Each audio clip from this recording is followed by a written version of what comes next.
Hoje é segunda-feira, dia 17 de março de 2025, são 8 horas e 3 minutos pelo horário oficial de Brasília, hora de chegarmos com o nosso Bom Dia Agronegócio, com a nossa abertura de mercado, que acontece pelo nosso site, noticiasagricolas.com.br, também pelo nosso canal no YouTube, Notícias Agrícolas Oficial. Então sejam todos bem-vindos, vamos construindo a nossa manhã de segunda-feira juntos, vamos começando juntos mais uma semana, para que vocês sejam sempre os produtores rurais mais bem informados do Brasil. Senhoras e senhores, a gente vai começar com algumas notícias importantes, vamos reunir ali as informações que aconteceram sobre o ato que reuniu ali milhares de apoiadores do presidente Jair Bolsonaro no Rio de Janeiro. Vamos falar também sobre a condição da relação China-Estados Unidos quando o assunto são carnes, porque há ali a expiração de alguns registros, né, e portanto, de empresas americanas, e portanto, as exportações de carne bovina para os americanos está aí sobre alguma dificuldade, então nós vamos dar mais detalhes sobre isso.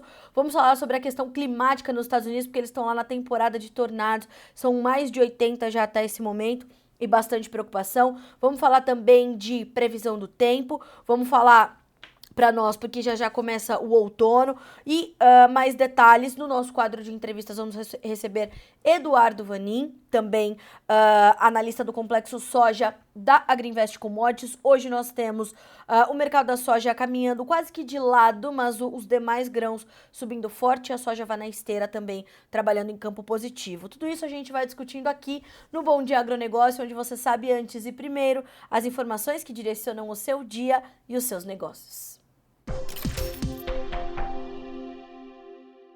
Bom, e direto à Bolsa de Chicago, nós vamos então começando a checar os preços, e por lá nós temos a soja com 0,02% de alta, são 10 dólares e 15 centavos por bushel agora no contrato maio. Nós temos ainda o milho com 1,07% de ganho, 4 dólares e 62 centos por bushel. No trigo, 2,08% de alta, com 5 dólares e 68 centos por bushel. Então, quem lidera o movimento de alta hoje entre os grãos é Chicago. No complexo soja, é o trigo, é em Chicago. No complexo soja, nós temos certa estabilidade, com baixas para o farelo e altas para o óleo. Então, no farelo de soja, são 0,07% de baixa, 305 dólares e 70 centos por tonelada curta. No óleo, 0,3% de ganho para 41 centos mais 70 por libra-peso. Então, o mercado, o complexo soja de uma forma geral hoje, todo caminha de forma bastante lateral,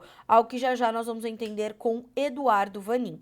Vamos agora à Bolsa de Nova York, e nós começamos a checar os preços pelo café. Nós temos uma pequena alta de 0,1% agora, para 3 dólares e 77 mais 58 por libra-peso.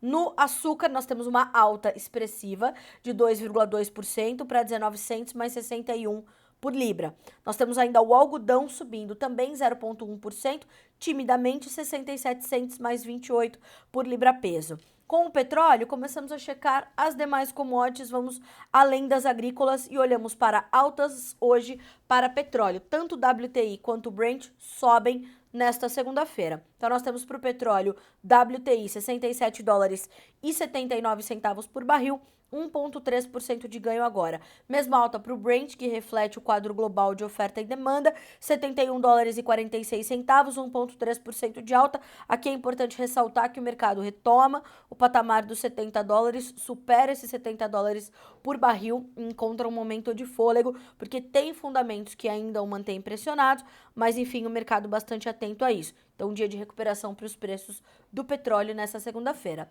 Gás natural, 2% de ganho, ouro subindo 0,2%, a prata caindo 0,3%, enquanto o cobre tem 0,5% de alta na manhã de hoje. Dólar index começando a semana em queda, 0,2% de baixa, são 103 pontos, mais 115.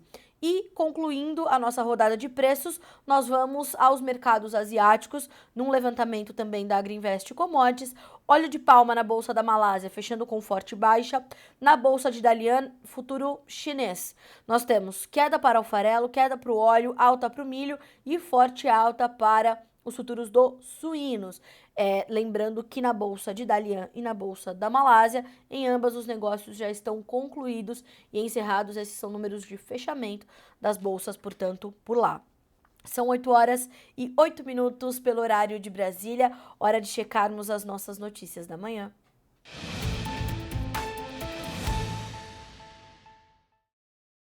Bom, nossa primeira manchete desta segunda-feira, deste 17 de março de 2025. Nós vamos direto a essa condição China, Estados Unidos, quando o assunto é carne bovina, porque, aliás, isso diz respeito direto a nós. O que nós tínhamos de notícia nas últimas semanas era de que a China poderia retirar os registros de diversos frigoríficos americanos e tudo mais. As informações foram muito sendo trabalhadas ali no campo dos rumores, né, no campo das especulações, mas o que se observou foi que, de fato, nós víamos uma movimentação diferente e as informações foram custando a se confirmar. O que nós temos de notícias agora é de que os registros de exportações de mais de 1.000 frigoríficos dos Estados Unidos concedidos pela China sob o acordo comercial da fase 1 de 2020, primeiro governo Trump, quando houve a guerra comercial, expiraram no último domingo, ontem, dia 16. Segundo mostrou o site da Administração Geral das Alfândegas da China, ameaçando as exportações dos Estados Unidos para o maior comprador do mundo em meio a um impasse tarifário em andamento. O status do registro de plantas de carnes suína, bovina e de aves nos Estados Unidos, incluindo algumas de propriedade de grandes produtores como, por exemplo, a Tyson Foods, a Smithfield Packaged Meats e a Cargill Meat Solutions, foi alterado de efetivo para expirado, de acordo com o site das alfândegas chinesas. A agência de notícias Reuters informou na última sexta-feira que esses registros já estavam mesmo prestes a caducar. A expiração de cerca de 2/3 do total das plantas registradas pode restringir o acesso ao mercado dos Estados Unidos e levar perdas aos produtores americanos, a agroindústria americana, de 5 bilhões de dólares, aumentando os desafios enfrentados pelos produtores americanos depois que Pequim impôs tarifas retaliatórias sobre cerca de 21 bilhões de dólares em produtos agrícolas norte-americanos somente neste mês. Os registros de cerca de 84 plantas dos Estados Unidos expiraram em fevereiro e, embora as remessas dessas plantas continuem a passar pelas alfândegas, não se sabe por quanto tempo a China permitirá estas importações. Pequim exige que exportadores de alimentos se registrem na alfândega para vender para a China. O Departamento de Agricultura dos Estados Unidos, o USDA, diz que a China não respondeu a repetidos pedidos de renovação de registros de plantas, potencialmente violando o acordo comercial da fase 1. De acordo com este acordo e de acordo com o que foi alinhado neste primeiro governo de Donald Trump, os chineses são obrigados a atualizar sua lista de plantas aprovadas dentro de 20 dias após receberem atualizações do USDA. O Departamento de Alfândega da China não respondeu imediatamente às perguntas enviadas ainda pela agência de notícias Reuters. Para finalizar essa informação, no ano passado, os Estados Unidos foram o terceiro maior fornecedor de carne para os chineses, em volume atrás do Brasil, que é o maior, e da Argentina, respondendo por 590 mil toneladas, ou 9% apenas do total das importações de carne bovina. Assim, as remessas de carne dos Estados Unidos para a China geraram uma receita aos americanos de 2,5 bilhões de dólares no ano passado, tornando-se o segundo maior exportador em valor. Então, a China tem nos Estados Unidos um importante fornecedor e os Estados Unidos um importante comprador. Isso quer dizer que, né, tem enfim, uma situação ali diferente? Ainda não.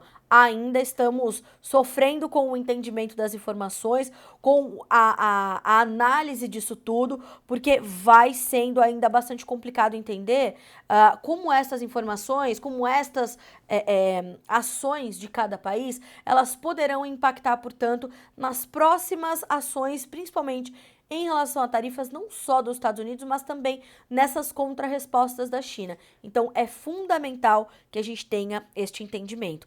Bom, a gente, antes da próxima notícia, lembrando que estamos aqui com o canal de comunicação aberto com vocês, com a nossa audiência, então faça como o Vinícius, o Júlio, o Márcio, o Renato, o Rufer e todos eles nos dizendo de onde estão falando. Então a gente tem aqui gente com a gente de Bauru, São Paulo, Toledo, no Paraná, o Renato Lourenção já fazendo perguntas aqui, ó, sobre a soja. Renato, a gente vai carregar essas perguntas para o nosso quadro de entrevistas quando tivermos conosco o Eduardo Vanin, analista do Complexo Soja da Agrinvest, então faça como o Renato, vá se adiantando, deixe aqui as suas perguntas sobre o mercado da soja, que já já Eduardo Vanin está conosco, hoje Chicago caminhando de lado, farelo e óleo também, então vá se adiantando e queiram saber o que está acontecendo em especial para a sua região, para o seu modelo de gestão, de negócios, vamos juntos, portanto, construindo um bom de agronegócio. Segunda notícia de hoje, nós falamos ainda sobre os Estados Unidos, mas agora falando sobre a questão climática por lá, porque o que nós vemos agora é o pré-plantio dos americanos. Então, todas as questões envolvendo o clima nos Estados Unidos, em especial no meio oeste americano, ali na região do Delta, são bastante importantes e nesse momento eles vivem a famigerada temporada de tornados. Eles já, inclusive, sabem como conviver com isso, porém, é realmente um momento bastante difícil. Os Estados Unidos já registraram 85 tornados em 3 dias e o pior deles teve um vento de até 306 quilômetros por hora. Segundo as informações da Metsul, um sistema de tempestades muito intenso associado a um ciclone atravessou os Estados Unidos no fim de semana, destruindo casas, causando acidentes e matando pelo menos 39 pessoas em mais de meia dúzia de estados. O sistema gerou pelo menos 85 tornados em 8 estados desde a sexta-feira e vejam só em quais estados: Mississippi, Missouri, Alabama, Arkansas, Illinois, Indiana, Louisiana, Georgia e Carolina do Sul. Todos estes importantíssimos estados de produção agropecuária nos Estados Unidos. E as imagens, aliás, ao longo do dia a gente divide aqui as imagens com vocês, são bastante estarrecedoras. O pior tornado ocorreu na localidade de Dias, no estado do Arkansas, e de acordo com a avaliação preliminar do Serviço Nacional de Meteorologia norte-americano, o tornado foi um EF4, na escala que vai até 5, e teve vento estimado em 306 quilômetros por hora, ou 190 milhas por hora, como é a unidade de medida nos Estados Unidos. O tempo severo devastou centenas de casas e edifícios. Incêndios florestais interromperam com força em Oklahoma e Texas. Tempestades de poeira causaram estragos, reduzindo a visibilidade e levando a engavetamentos ali de veículos que foram bastante graves também. No Missouri, pelo menos 12 pessoas vieram a falecer depois que mais de uma dúzia de tornados atingiu o estado, segundo o gabinete do governo estadual. Centenas de casas, escolas e empresas foram danificadas ou destruídas. A escala de devastação em nosso estado é impressionante, disse o governador Mike Kehoe em um comunicado dado neste domingo, dia 16. Pelo menos 3 pessoas morreram no Arkansas e 6 no Mississippi. No Alabama, a governadora Kay Ivey disse no domingo que pelo menos 2 moradores perderam a vida devido ao vento muito violento. No Kansas, pelo menos 8 pessoas morreram depois que a frente de tempestades, melhor dizendo, trouxe ventos fortes e uma tempestade de poeira na tarde de sexta-feira. Isso acabou ali gerando essas tempestades de poeira, reduz a visibilidade, muitos acidentes automobilísticos, bastante sério. 4 pessoas morreram em Oklahoma e 142 ficaram feridas devido a incêndios ou ventos fortes, de acordo com o departamento do médico legista-chefe do estado. No Texas, 4 mortes foram registradas por ventos fortes e tempestades de poeira, segundo autoridades estaduais. Então, muito sério o que está acontecendo agora nos Estados Unidos. Precisamos monitorar e precisamos entender se isso muda, né, o cenário, principalmente para esse preparo para a safra 2025-26. 8 horas e 17 minutos pelo horário de Brasília. Bom, falando em clima, mas agora aqui no Brasil, porque nós estamos prestes a ver o início do outono acontecendo por aqui. E segundo as informações que partem dos institutos de meteorologia, o outono de 2025 começa no próximo dia, certo? Do dia 20, certo? A tendência é de um clima sem a influência de Laninha e nem de El Ninho, como mostram os mapas meteorológicos, mostrando, portanto, um período de neutralidade. Nós demos essa notícia na última semana, né, tratando da despedida do Laninha. Então, os modelos ali, o Ninho 3.4, que mostra se estamos em Laninha, El Ninho ou neutralidade, mostrou esta neutralidade e assim é essa situação. A expectativa, ainda segundo os meteorologistas, é de uma transição relativamente rápida para uma condição de neutralidade climática. A Administração Nacional de Clima dos Americanos, o NOAA, informou nesta semana que as condições típicas de Laninha se mantiveram em fevereiro, mas março deve ser marcado pela transição para um período neutro, considerando as oscilações de temperatura na área do Pacífico Equatorial, como eu disse, a Ninho 3.4, ponto de referência para estabelecer a ocorrência dos fenômenos. Bom, o que nós temos que olhar agora, né? Temos que entender como é que vem as condições para as nossas segundas safras. E isso é bastante sério. Está previsto que algumas chuvas cheguem de fato a essa condição, enfim, principalmente do centro-sul do Brasil, com a chegada perdão, dessas frentes frias, melhorando inclusive os níveis de umidade nos solos da região do centro-sul do país. Então, nós estamos ali monitorando todas essas condições, principalmente para o desenvolvimento da safrinha. Uma outra cultura que continua preocupando bastante é a condição do café. Inclusive, foi destaque pelo agroclima o que a meteorologia diz sobre as condições desse calor muito intenso para o café. E veja só, a região produtora do norte de Minas Gerais, sul da Bahia e Espírito Santo estão sentindo o reflexo da baixa disponibilidade de água no solo. A colheita da safra está prevista para início de abril e maio, e a umidade começou a aumentar, graças a Deus, nas áreas produtoras de café de São Paulo e do sul de Minas Gerais, neste final de primeira quinzena de março. Instabilidades vão se espalhar sobre essas localidades e a tendência é de se manter uma regularidade das chuvas nos próximos dias. A chuva vai colaborar para diminuir o calorão e não há condição para queimar os frutos e folhas de café no pé. Então, o que nós temos até o dia 21 de março é uma distribuição melhor das chuvas ali na região central do Brasil, pegando partes ali do Mato Piba, mas a Bahia ainda sofrendo com baixas precipitações, o Rio Grande do Sul voltando a sofrer com o tempo seco, o estado de Santa Catarina também. Então, nós temos ainda uma condição irregular de chuvas. O mapa, ou os mapas estão mostrando o norte de Minas, por exemplo, o norte do estado do Espírito Santo e o interior da Bahia ainda com poucas chuvas. Então, isso também traz uma preocupação. Veja só o que diz a meteorologista Nadiara Pereira, da Climatempo.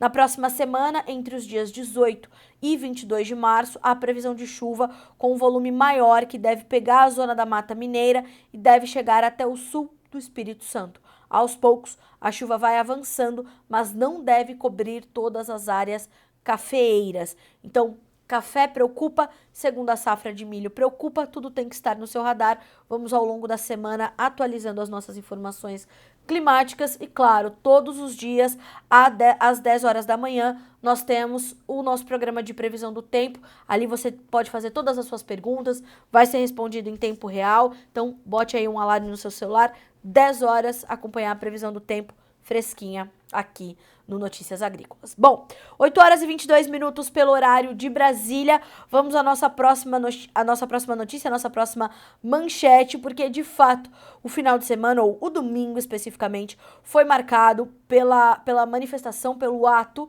na praia de Copacabana, no Rio de Janeiro, que reuniu milhares de apoiadores do ex-presidente Jair Bolsonaro.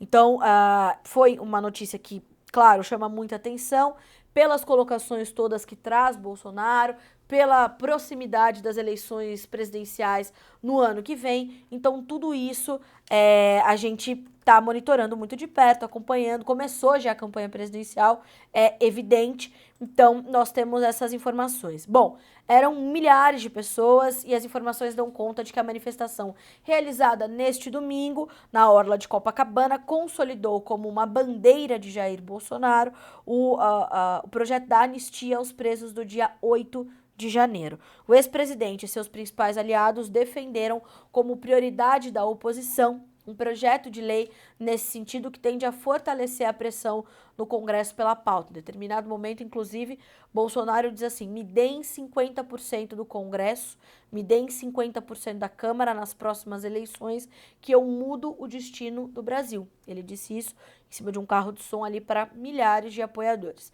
Durante o evento, a injustiça das prisões foi a tônica da fala dos políticos que ali estiveram, apoiadores do próprio Bolsonaro, dos apoiadores e do próprio presidente Jair Bolsonaro. Em uma postagem na rede social X, após o evento, o ex-presidente reforçou a mensagem citando Clériston Pereira da Cunha, o Clezão, preso em 8 de janeiro, que morreu enquanto estava encarcerado em dezembro de 2023. Ele disse, abre aspas, para o ex-presidente: a pergunta que faço a toda a sociedade brasileira é: quantos mais precisarão morrer para que o Brasil tenha coragem de deter esse abuso de poder e anistiar essas pessoas, trazendo tranquilidade para essas famílias e paz para o Brasil? Fecha aspas para o ex-presidente. Ele também comemorou durante a manifestação os acordos que tem feito com partidos do Centrão para pautar a anistia e citou uma conversa sobre o assunto com o senhor Gilberto Kassab, que é secretário de Governo e Relações Institucionais do governo de Tarcísio de Freitas, do estado de São Paulo. E ele disse, abre aspas, não é só o PL, não tem gente, não é só o PL não. Tem gente boa em todos os partidos. Eu, inclusive, há poucos dias resolvi um velho problema que tinha com o Kassab em São Paulo. Ele está ao nosso lado com a sua bancada para aprovar a anistia em Brasília. Todos os partidos estão vindo. O cientista político Adriano Cerqueira, que é professor do IBMEC de Belo Horizonte da Universidade Federal de Ouro Preto, vê como um ponto positivo o fato do Bolsonaro ter concentrado o evento na pauta da anistia. O cientista político diz, abre aspas, o evento funcionou, deixou um recado bastante claro, marcou uma posição de Jair Bolsonaro em favor da anistia. Ele não fez esse evento para acabar com o governo Lula, com a pauta do Fora Lula. Ficou marcado como um evento convocado por Bolsonaro em favor dos anistiados. Então, o que nós podemos observar também, que Bolsonaro vai de fato aos poucos mudando esta perspectiva e mudando a tônica do seu discurso, claro, orientado, aprendendo, observando, vendo a popularidade do atual presidente Lula caindo, a sua como ex-presidente ainda junto dos seus apoiadores muito elevada. Então, este é um quadro político ainda muito de uma divisão muito clara no Brasil. E, ao mesmo tempo, a outra notícia que também chama atenção, a notícia não, mas a informação que também chama atenção desse final de semana é o fato do Lula ir buscar José Dirceu e tentar convencê-lo a se candidatar a deputado federal em 2026. Né? Ele quer que o José Dirceu vá à campanha política e tente se eleger novamente como deputado federal. Uma loucura, a gente vai tentar trazer de volta não só o atual presidente que esteve preso, mas vamos tentar trazer um outro também, que é o senhor José Dirceu. Já já o Antônio Palocci está pintando aí também pra gente. Então é isso, né? A cena política do Brasil ainda está bastante confusa, né?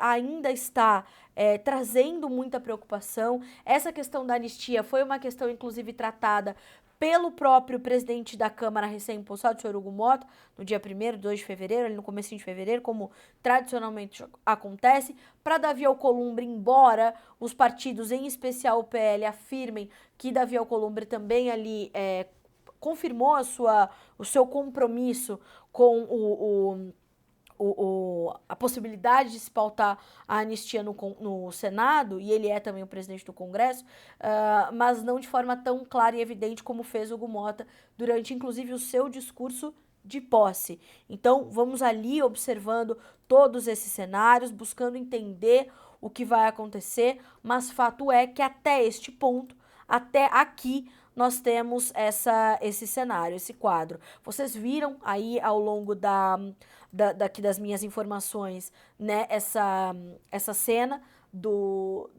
da manifestação na orla de Copacabana, no Rio de Janeiro, e realmente, né, milhares de apoiadores estiveram lá, muitos políticos, o próprio Tarcísio esteve lá, então nós estamos acompanhando. Para fechar esse comentário, eu queria trazer também uma perspectiva do site da Jovem Pan sobre essa manifestação, que também separou ali uma fala do ex-presidente Jair Bolsonaro dizendo o seguinte: ele disse, no ato ele disse que preso ou morto ele vai continuar sendo um problema para o Supremo Tribunal Federal. Ele disse, abre aspas, eu estava nos Estados Unidos no dia do vandalismo em Brasília, se eu estivesse aqui estaria preso até hoje ou quem sabe morto por eles. Eu vou ser um problema para eles, preso ou morto, mas eu deixo acesa a chama da esperança, da libertação do nosso povo. No discurso feito a estes apoiadores, o ex-presidente disse que já tem votos suficientes para emplacar a anistia aos condenados. Vejamos, para fechar, já temos votos suficientes para aprovar na Câmara. Nós seremos vitoriosos. Veremos aparecer a justiça. Se não é para aquele outro poder que existe para isso, pelo poder legislativo. Até se o Lula vetar, nós derrubaremos o veto. Ele defendeu o projeto de anistia aos condenados pelo 8 de janeiro e disse que alguns patriotas fugiram do país para escapar do STF. E ele disse, o que eles querem é uma condenação. Se é 17 anos para as pessoas humildes e para justificar os 28 anos para mim, não vou sair do Brasil. Bom, lembrando que o ex-presidente também foi denunciado pela PGR, a Procuradoria-Geral da República, como um líder de um plano golpista que está sendo investigado, não foi comprovado ainda, para se manter no poder após a derrota das eleições de 2022, né? Então, estamos de olho nisso tudo. Bom, são 8 horas e 30 minutos pelo horário de Brasília. Se olharmos agora para os preços na Bolsa de Chicago, nós veremos que a soja sobe timidamente, os futuros do farelo e do óleo também, mas trigo disparou mais de 2% de alta e o milho também. Tudo isso a gente vai misturar para entender no nosso quadro de entrevistas aqui no Bom Dia Agronegócio.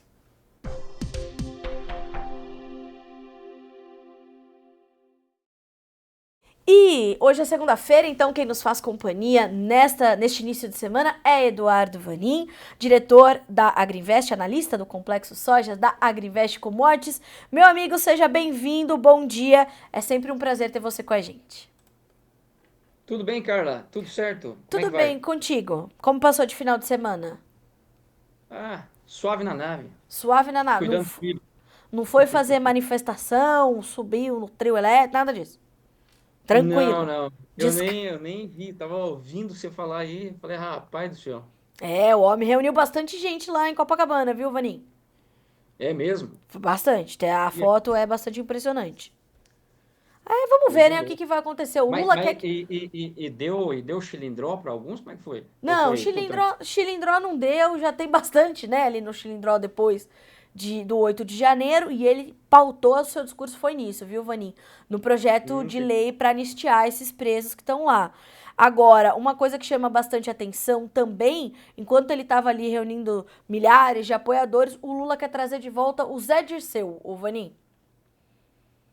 Excelente. Diz que é o Isso. futuro do Brasil a gente trazer o Zé Dirceu de Meu volta como Deus. deputado federal. É, deputado federal. É, duro, amigo. Tá. Bom, começamos a semana, hein? Segunda-feira. Eu não entendo como é que esse câmbio tá aí. Mas, Eu enfim, também não. Mas hoje vamos ver como é que abre, né, Vani? O que vai acontecer? vamos ver, vamos ver. Mas realmente, as Você últimas acha? 2 semanas aí, forte queda para o câmbio real, ficando forte. Enfim, mas não pelos fundamentos Pois internos. é, pois é. Porque se a gente fosse olhar para uma cena como essa cena política completamente confusa, já deveríamos estar de volta no 6, né, Vani? Ou não deveríamos ter saído de lá, talvez? Pois é. 2026 vai ser volátil para o câmbio, sem dúvida nenhuma. Sem dúvida. Enfim, já estamos em campanha eleitoral, tá aí para ver. E, claro, a gente já sabe o vício crônico, não é só do atual aí, mas de todos, Sim, gastar mais durante o ano da eleição. E sim. aí, claro, não temos espaço. É isso Enfim, mesmo. a questão de tempo. Uma questão de tempo. Bom, Vaninho, vamos falar do que nos interessa na prática, não é verdade? Esse Pá, mercado, o mercado do complexo soja começando a semana bem morno, bem de lado, tanto para grão quanto para farelo e óleo. Agora, trigo está disparado, milho também. Existe uma correlação entre esses movimentos ou tem algo específico para cada mercado começar a semana com essa movimentação tão diferente, embora todo mundo do lado positivo da tabela? trigo, questões climáticas, desde lá do leste europeu, também um pouco dos Estados Unidos, e aí tem outras questões também que envolvem Rússia e assim por diante. Enfim, trigo tá muito baixo e qualquer coisa um pouco diferente acaba trazendo um respirinho. Não podemos esquecer que Rússia vem de um ano, de 2 anos de seca, não melhorou. Agora, a partir de abril, o bicho pega, tem que chover bem, senão, porque já há uma redução de área, já tem uma condição ruim de solo, então aí vai ser ainda menor a produção, e Rússia, que é a OPEP do trigo. Também na Ucrânia, será que vamos ter redução de novo na produção de milho? O que hoje faz sentido é o produtor de lá plantar mais girassol do que milho. Rentabilidade, risco de clima e consumo interno. O esmagamento de girassol ali nas fábricas dentro da Ucrânia.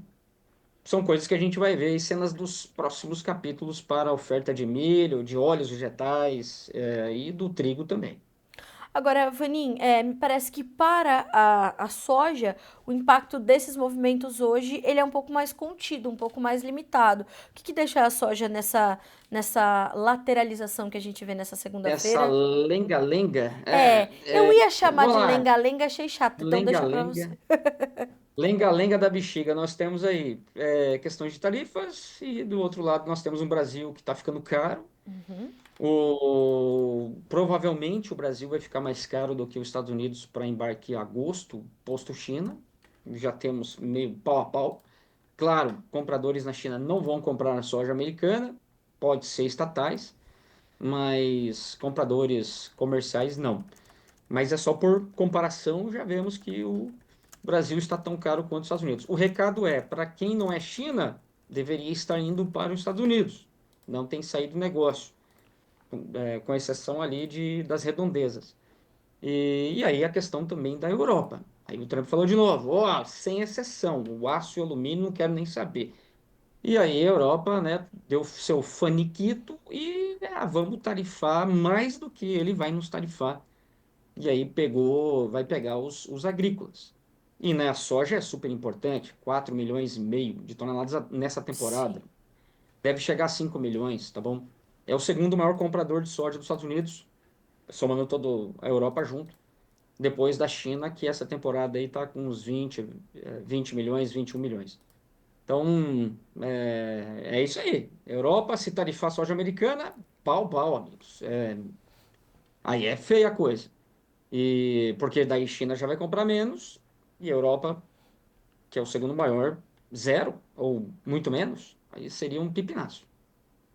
Vanin, essa situação do. A gente vai ter que olhar ainda para essa questão tarifária, mas eu vou colocar duas perguntas em uma aqui para a gente complementar os assuntos. Então, esse imbróglio das tarifas, ele já foi compreendido pelo mercado, agora o mercado está meio na defensiva para saber o que mais e o que deve precificar. Essa é a minha primeira pergunta para ti. E a segunda é: você citou que o Brasil está ficando caro. Isso ainda é um reflexo dos prêmios que seguem muito fortalecidos por aqui. Sim, a safra começou errada, bem atrasada, e aí toda uma questão de logística. Como comentei já algumas vezes, a produção, o tamanho da produção é importante, claro que é, mas mais importante do que o tamanho da produção é a logística brasileira. Quanto que nós vamos vender em que ritmo, e não é só isso, são três pontas. O farmer selling, que é o produtor vendendo. Aí nós temos as compras da China, a velocidade com que isso acontece. E no meio do caminho nós temos as tradings, que horas podem vender mais para depois comprar ou o contrário. Enfim, é complexo o negócio.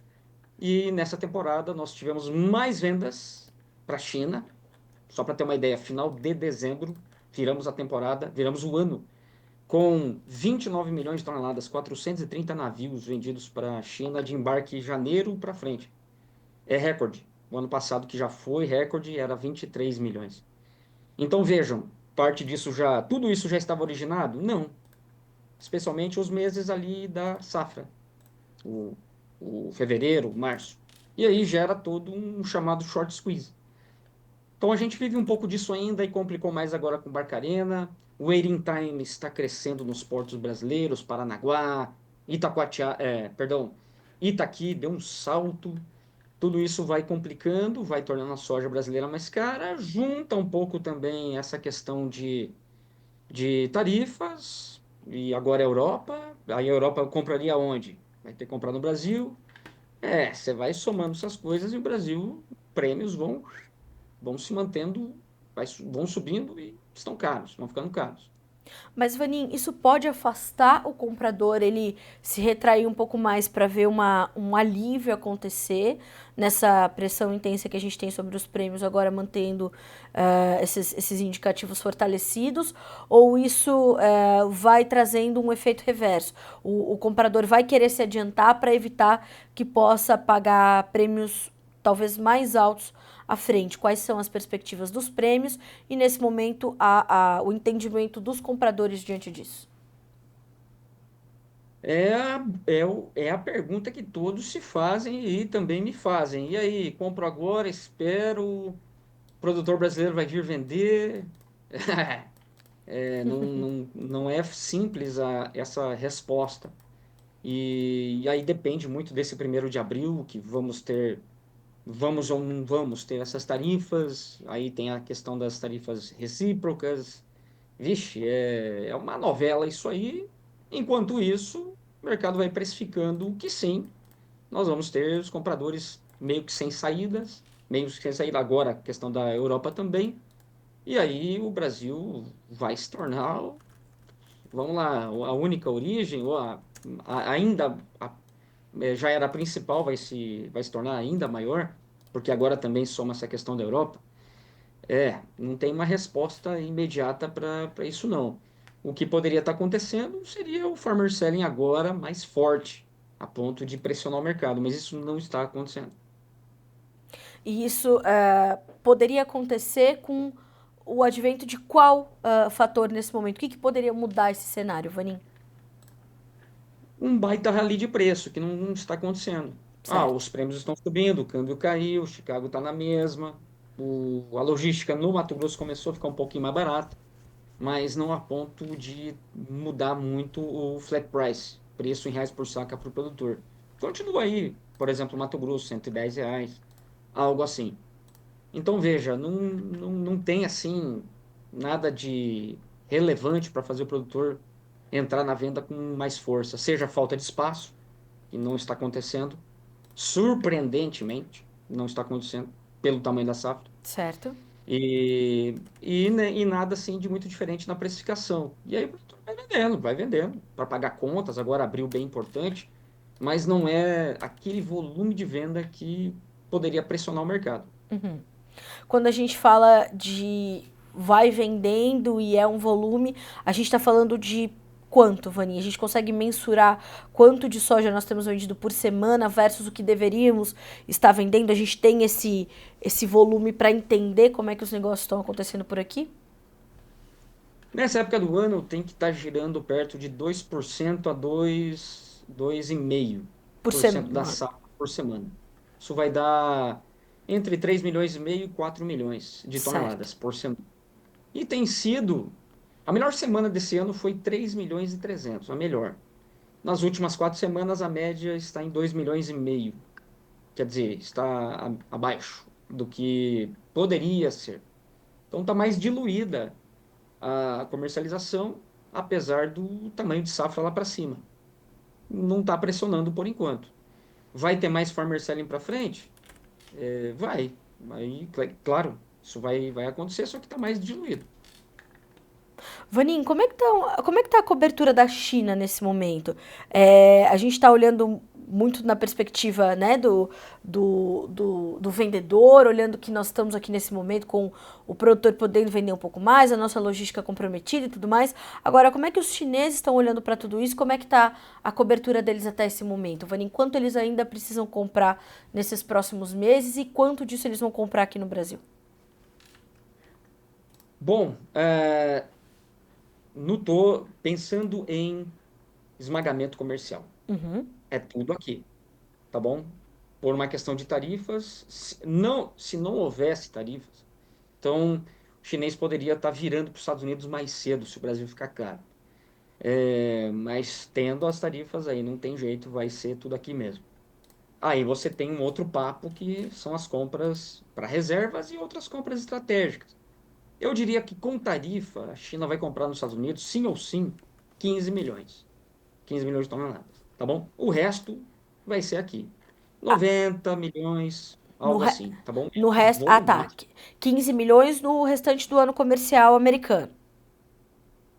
15 milhões numa temporada fechada, Numa temporada fechada. que Tá, começa em setembro. tá. Enfim, o resto, quer dizer, o resto é aqui. Quanto que a China está coberta? O abril já morreu, está 100% coberto. Maio está perto aí de 2/3, chegando perto de 70%. Tá. Junho com 1/3 coberto, aí julho menos de 10% e ali para frente nada. Então, quer dizer, tem bastante coisa para vir aí ainda e o Brasil sendo a principal origem. E aí volto a falar, o que conta nisso é essa velocidade. Estou vendendo mais, o chinês está comprando menos, aí cai. O chinês quer comprar mais e o produtor brasileiro está segurando as vendas, aí sobe. É uma questão de jogo, bem diferente dos últimos 2 anos, especialmente pelas tradings. Tradings foram mais agressivas na venda nos 2 anos anteriores e o chinês ficou meio acomodado. E agora, por uma questão logística também, essa pressão de venda é menor. Vanin, nesse momento, a gente consegue. Eu sempre te faço essa pergunta nas segundas-feiras, né? A gente consegue olhar para o mercado e dizer para o produtor: essa operação faz sentido agora para sua comercialização. Não importa em que parte do país você esteja. Essa operação vai fazer sentido para ti. Você já me pontuou algumas coisas muito importantes desse ano, né? Como, por exemplo, carregar a soja esse ano está muito caro. Precisamos ter cuidado com o custo do dinheiro, porque nós temos aí a possibilidade de ter 14,25% na nossa taxa básica de juros, então tudo vai ficar mais custoso. Nós temos muita soja, pouca logística, mas uma demanda intensa pelo nosso produto. Contabilizando tudo isso, como é que a gente consegue dizer para o produtor que momento é esse para ele, Vanin? Tem uma operação que, é custo e carrego. Não, agora tem que travar Chicago, tem que olhar o dólar. A gente consegue trazer um retrato que sirva para todos os produtores? Ou, pela característica do Brasil, é muito difícil fazer isso agora? Olha, tem essa questão de carregar o custo do dinheiro, sem dúvida nenhuma. É, de forma nenhuma eu adiaria minhas contas. As contas que eu tenho a pagar, de forma nenhuma faria isso. Aquilo que me sobrar é interessante segurar? Eu diria que sim, tá bom? Eu diria que tudo está jogando a favor do Brasil. Com tarifa, sem tarifa, a coisa está muito concentrada por aqui. Nós temos uma indústria que precisa também participar e temos um aumento de esmagamento, tem tudo isso pela frente. Então, cada produtor, cada corredor tem que levar em consideração suas características. Seja no norte, que vai virar para o milho mais cedo, seja a qualidade da sua soja, dá para segurar muito tempo ou não. E aqui mais para baixo, a cooperativa. Olha, preço balcão não tem sido nada favorável ao produtor, tá bom? Claro que a lenga-lenga é sempre a mesma, não tem custo de armazenagem, não tem almoço de graça. preço balcão hoje em relação ao mercado está tão distante que é em função disso. De alguma forma, tem que se pagar. E se paga no coletivo. Então, quer dizer, o produtor tem que saber a situação real dele para ele poder tomar essa decisão. Uma alternativa interessante que eu tenho visto, especialmente aqui mais para o sul do Brasil, é o silo bag, soja em silo bag. Inclusive, sexta-feira conversamos disso. Verdade. E é isso aí, tá bom? Então, quer dizer, você tem que fazer a sua estratégia, vai segurar, baseado em todos esses cenários de concentração das compras aqui, mas você pode se frustrar bastante ao chegar lá no final do ano e ver um preço balcão muito mais baixo do que o preço que o mercado está pagando. De nada adianta, tá bom? Você assumiu um baita risco por nada. Então, enfim, tem que fazer a sua, tem que fazer a sua análise. Agora, agora pensando no produtor americano, ele tá com o abacaxi na cabeça violento. Menos compra da China, agora a possibilidade de menos compra também da Europa, tudo isso vai mexer com a cabeça dele agora no final desse mês, dia 31 de março. Esse ponto é super importante para a gente ver como é que Chicago pode se comportar ao longo do ano. 31 de março, intenção de plantio. E aí é temporada de tornado por lá, né, Vanin? Isso chegou nos principais estados produtores ali e já vai meio atravancando os trabalhos ali no pré-plantio. A gente agora já, aí isso é assunto pra gente tratar na semana que vem, mas é pôr na conta o clima pro Corn Belt, né? Ah, sim. Água no solo está a menos. De novo, vai começar o ano devendo. E vamos ver como é que vai ser. Vai ser bem especulativo. Melhor cenário para a soja em Chicago. Vamos supor. Reduz bem a área. A Europa não tem essas tarifas aí. Ela vai continuar comprando lá. China vai comprar os seus 15 milhões. E aí, claro, esse clima pela frente. Nesse caso, eu não vejo muita queda para a soja, tá bom? Soja cairia bem se realmente a Europa não comprasse mais os Estados Unidos e a China só os 15 milhões. Aí vai faltar comprador, aí vai faltar demanda, aí não tem o que fazer. Então, primeira informação, 31 de março. Segunda, dia 1º de abril. Vamos ver se a coisa vem para valer. Bom, Vanin, quero muito te agradecer pela companhia nessa segunda-feira mais uma vez. A gente começa muito bem a semana contigo aqui no Bom Dia Agronegócio, na nossa abertura de mercado, já para mostrar para os produtores o que eles vão ter que olhar para os próximos dias. Então, obrigada, meu amigo. Sempre bom ter você com a gente. Até semana que vem. Beleza, grande abraço a todos, boa semana.